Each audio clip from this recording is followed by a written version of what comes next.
Hi everyone and welcome to my channel. If you're new here, hi, my name is Charlene and this is my cozy little YouTube channel where I talk mainly about books, but also about travel and also a bit of lifestyle. And today I'm going to be talking to you about my second read of the year, and that is Crying in H Mart.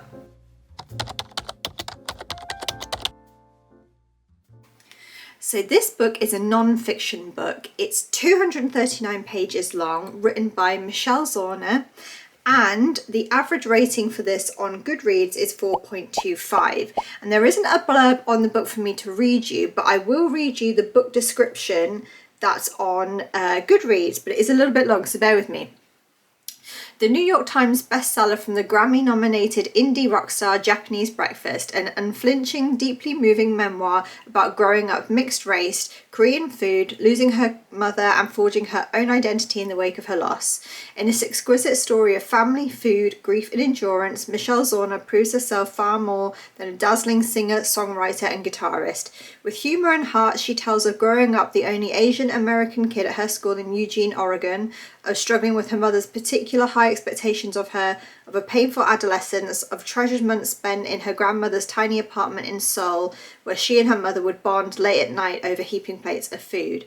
As she grew up, moving to the East Coast for college, finding work in the restaurant industry, performing gigs with her fledgling band, and meeting the man who would become her husband, her Koreanness began to feel ever more distant, even as she found the life she wanted to live. It was her mother's diagnosis of terminal pancreatic cancer when Michelle was 25 that forced a reckoning with her identity and brought her to reclaim the gifts of taste, language and history her mother had given her. Vivacious, lyrical and honest, Michelle Zauner's voice is as radiantly alive on the page as it is on stage, rich with intimate anecdotes that will resonate widely. Crying in H Mart is a book to cherish, share and reread. And that is like a really long book description, but it completely perfectly encapsulates everything that the book is about, and I'm going to go into a little bit more detail about what I thought of it and the themes of the book and everything, but it's going to be a slightly different book review than what I would normally do. So when I was reading this book, when I came to the end of it and I was kind of gathering my thoughts, and every single book that I read, I always do a little quick book review on it for you guys and to talk kind of my own thoughts and feelings through about it. I always kind of like have things that I talk about, and that's things like characters, plot and things like that, because I'm obviously more of a fiction reader, but this is obviously a non-fiction book and I have to approach it differently. And as well as that, I don't want to go into this like rating and reviewing it like I would another book, because this is somebody's real experience. This is somebody's like deeply personal life story, and it's just something that I don't feel like I can rate easy. I can't be like, yeah, 3 out of 5 or whatever it is. I didn't rate it that. I will tell you at the end what I did. But it's just, it feels a bit different, and I want to be much more sensitive to the fact of, you know, what kind of book this is. It's not just an ordinary fiction book. This is somebody's very, very deeply personal life story. Firstly, I can't believe that I've only just got to this book, because this is one that has really been very popular and blowing up on like TikTok and BookTube and everything. Everybody and their mother seems to have been reading this, and I bought it, but for some reason I just didn't get to it very quickly. There was always something that came before it. But I was in between books and I was waiting for my pre-ordered Grady Hendrix book to arrive, and I didn't have that long to wait, so I thought I want to grab something short, which is why I reached for Crying in H Mart. And I'm so glad that I have read it now, and I'm so annoyed at myself also for only just getting to this. I read you before the Goodreads book description of it, and I think obviously that was a very, very thorough, good description of the book. And I will just say that, like, start to finish, the story that Michelle tells is just heartbreaking and thought-provoking, and it's basically the story of her entire life. I don't want to give away everything in this book. I want it to be spoiler free, but I also want to kind of give you an overview of what it is about, especially because there could potentially be some triggers for people reading this. So it's a story of Michelle's life, and it talks about her struggles growing up in America, in Oregon, as a mixed race child. She is part Korean, part American, and she doesn't feel American enough to fit in America, and she doesn't feel Korean enough to fit in with her Korean family when she visits them in Korea. And obviously she's growing up in America, so people are always asking her, like, where are you from? What's different about you? And she feels all the way through her life that there is something different about her, and not in a good way, right from the very beginning. So this book really goes into like the feelings that somebody legitimately has growing up looking and feeling different in a community that you don't necessarily feel that you belong in. And also throughout the whole book, she's kind of trying to find her place. Does she feel more American? Does she feel more Korean? What's her culture? What's her own identity? And throughout, that's the theme that runs throughout this whole book, is her trying to find her own identity.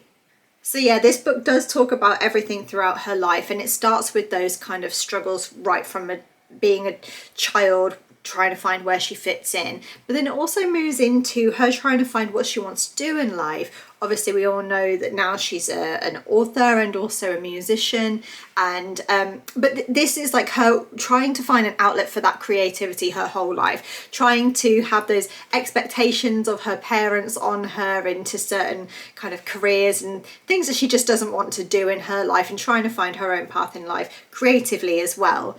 So we're following Michelle throughout her whole life story and detailing her struggles and, you know, her feelings of not belonging and things like that. And we meet her family as well. And I feel like she writes about them so beautifully and so personally that I feel like they're people that I know. I can picture them very specifically in my head. I feel like I know them as people. We meet her mum, her dad, her aunt, her Korean family, her partner, some of her friends, and just the way that she writes about all of these people in her life. I really feel like I know them.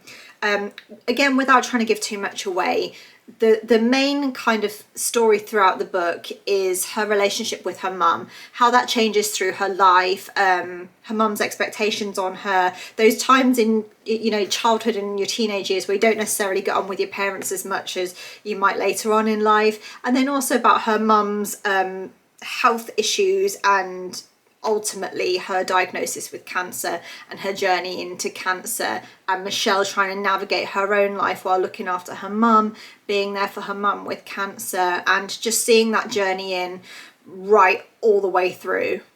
So without telling you too much more and inevitably giving everything away, it is basically, yeah, that's the story of her life, her relationships, her mum's health battle. And one of the things that I admired and loved so much about the book was how deeply honest it is. She has written this in the most raw, authentic, real, honest, it's sometimes ugly truthfulness, and I just really loved it. I felt like that really kind of, it made me feel connected to her emotions, to her struggles, what's really going on in her life. But it also comforted me a little bit, because you know those times in your life where something horrendous happened, I don't know, say for example a loved one is in hospital or something, and then you have a thought that you deem to be inappropriate because you're like, oh, this isn't the time and place, like, I don't know, something off the top of my head, like, oh, I'm really hungry or something like that, and then you kind of chastise yourself for thinking that way. And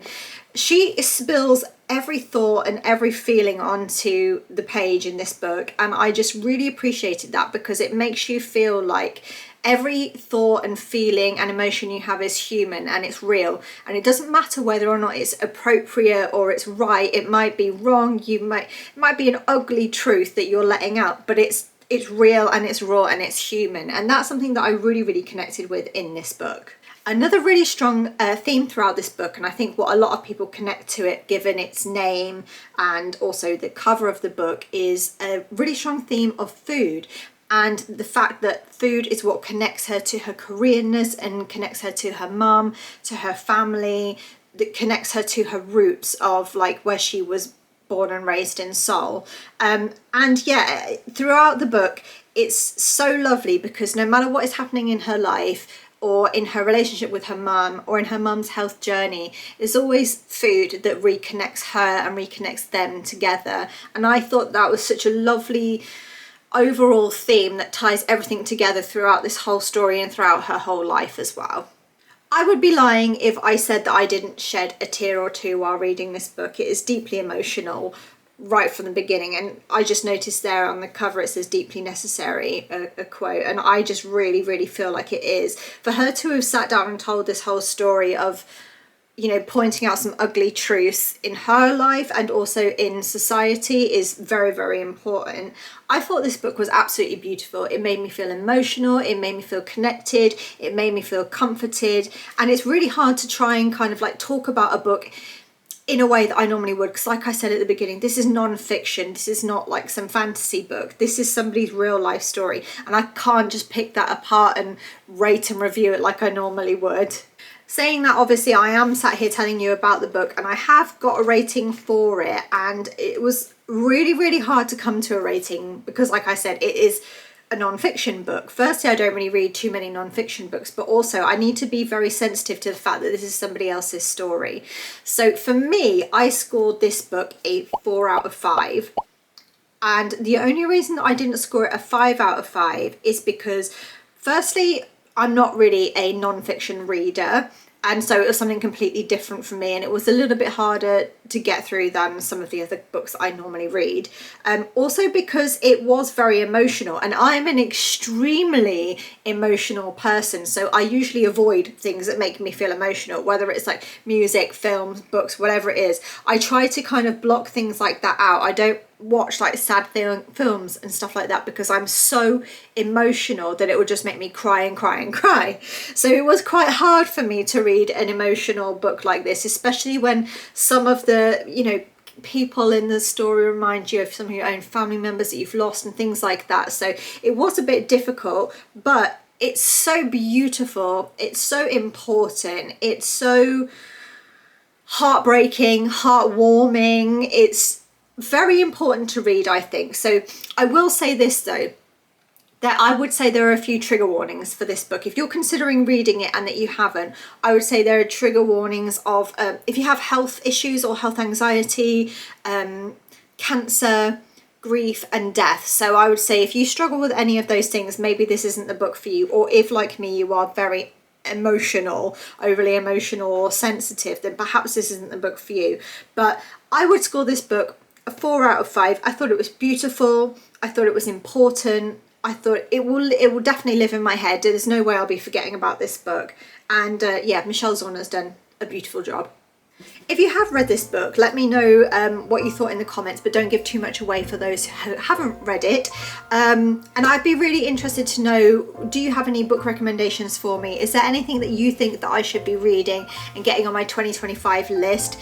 If you haven't read this already and none of those trigger warnings apply to you and it sounds like something you'd enjoy, I'd really recommend getting this on your list. It's not a long book, it's only 269 pages. It's beautiful, it's important, it's necessary, so get this on your 2025 TBR list if you haven't already, which I suppose that you have because it seems like I'm the last one standing.